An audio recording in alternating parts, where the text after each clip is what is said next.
Olá pessoal, bom dia. Essa semana começamos a ler a porção de Hayei Será. Hoje estamos focando nos parágrafos de 97 a 99 do Zohar, nono ano de leitura. Bom, e essa porção vai falar muito sobre o simbolismo do número 400. Tá? Todo número tem um simbolismo muito profundo, né, na tradição cabalística, mas esse em especial, ele aparece como uma conexão do mundo físico com o espiritual. E por que o número 400 aparece aqui? Porque a gente está lendo um texto, em Gênesis 23, em que a Sara faleceu e Abraão começa a procurar um território onde ele possa enterrar a Sara. E ele encontra um lugar, né, que é na caverna de Marpelá, e Abraão paga 400 shekels, 400 ciclos de prata, por esse pedaço de terra para poder enterrar a Sara. Mas a Kabbalah, os sábios do Zohar, vão interpretar que essa quantia é muito mais do que uma transação material. Desculpe, não é que Abraão está pagando 400 ali só fazendo uma transação material. Então aparece um sábio do Zohar, que é o Rabi Abba, e ensina que os 400 ciclos representam, nas palavras dele, 400 mundos de desejos e de prazeres. Ou seja, são recompensas espirituais que estão reservadas a pessoas que fizeram o caminho dos justos. Vai o Rabi Nachman, vai um pouco além, e diz que, o texto diz que Abraão pesou 400 moedas para comerciantes. Né? E o Rabi Nachman diz o seguinte, ele está fazendo aqui uma coisa que atinge a pureza espiritual. Ao passar essas 400 moedas para comprar o terreno, ele está atingindo a pureza espiritual. E o Rabi Nachman explica então que nós temos como se fosse 400 níveis de elevação, tá? Depois que a gente morre, para poder atravessar os portões celestiais, sem barreiras. Tá? E aí a ideia é que, assim como a prata circula livremente no comércio, né? Você em qualquer lugar, se você tiver um pouquinho de prata, ela pode ser convertida no dinheiro local. A ideia é que a prata te dá esse acesso liberado a qualquer nível, tá? Então por isso que ele está pagando 400 ciclos de prata. Bom, mais do que isso, esse número está ligado também à ideia de completude. Por quê? Porque se a gente for para a gemátria judaica, ele vai corresponder à letra Taf. 400 é o valor de Taf, que é a última letra do alfabeto hebraico.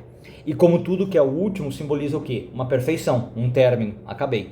Então, no contexto de Abraão, além de ser o término da vida da Sara, essa perfeição, esses 400 mundos refletem a totalidade da jornada espiritual que ele estava construindo, entendeu? Para a esposa Sara e depois para ele. Então, de novo, não é apenas uma aquisição de terra, mas é como se ele está falando assim, eu estou conquistando um legado eterno, eu estou garantindo 400 mundos para mim depois que eu for embora, para que eu não seja só o Abraão físico, mas que eu continue a ter uma existência espiritual. E isso é representado pela caverna que eu falei, a caverna de Marpelá, que é o que ele compra para poder enterrar. Bom, então a caverna de Marpelá entra na tradição cabalística como um portal justamente entre o físico e o divino, tá? Porque ela foi comprada por esses 400 com esse simbolismo. Bom, para mais a gente vê mais um pouquinho desse simbolismo. O número 400 aparece em outros momentos significativos da Torá, como o tempo de escravidão do povo de Israel no Egito. A Torá diz que durou 400 anos a escravidão, sugerindo então que esse 400 também representa um processo de transformação profunda. Passar pelo processo de escravidão, claro, é um sofrimento, mas te transforma. Então, esses 400, que estamos falando de 400 mundos, são vistos como níveis de purificação e de superação que a gente precisa para alcançar a redenção final, para chegar no nível mais alto da nossa alma. Então, de fato, aparece o Rabi Yitzhak no Zohar e conecta isso com o momento da ressurreição. Tá? Inclusive tem muito disso, para quem não é aqui o nosso foco, para quem gosta, o livro de Daniel, tá? Que é um dos profetas que mais fala desse momento. Bom, então o número 400, ele nos convida a gente fazer uma reflexão sobre qual é a profundidade dos nossos esforços hoje, dos nossos esforços espirituais, né? Se a gente está trabalhando bem do ponto de vista espiritual, e pensar o peso que esses esforços têm na eternidade, ou seja, como é que esse peso vai ressoar na eternidade. É um convite para que a gente pense assim, quando eu morri, não acabou. É isso que Abraão está mostrando com a Sara. Ela morreu e tá bom, tem que ser enterrado, mas A alma continua, ela ainda vai ter passagens por 400 mundos. Essa é a reflexão. Abraão está ensinando aqui para nós que cada ato justo, cada decisão correta, cada escolha acertada que você faz é um tijolinho na construção de uma jornada, né, que é uma jornada eterna da nossa alma rumo ao divino.